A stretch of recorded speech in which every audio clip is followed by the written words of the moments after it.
मर्द अपने रिश्ते ख़त्म करते हैं, ख़ानदान के किसी अजीज़ को खो देते हैं, नौकरी से महरूम हो जाते हैं, शदीद डिप्रेशन में मुब्तला हो जाते हैं, जिस्मानी और जहनी अजियत की आग में जलते रहते हैं और फिर भी अपने लबों पर मुस्कुराहट सजाए कह देते हैं मैं ठीक हूँ, मैं इसका हल निकाल लूँगा। ये मर्द की फितरत है कि वो अपने जज्बात को दिल की गहराइयों में दफन कर देता है।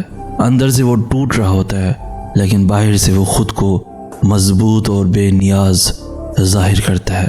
उसका दिल चीख रहा होता है, मगर ज़ुबान खामोश रहती है, क्योंकि वो नहीं चाहता कि उसकी कमज़ोरी दुनिया के सामने जाहिर हो। उसका वक़ार और ख़ुददारी उसे मजबूर करते हैं कि वो अपने दर्द को भी अपनी ताकत बना ले और अपने अंदर के तूफ़ान को दुनिया से छुपा ले।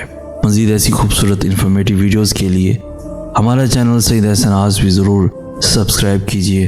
हमें कहते हैं सैयद एहसनास। हम मिलेंगे नेक्स्ट वीडियो में, तब तक के लिए अल्लाह आपका हामी और नासिर।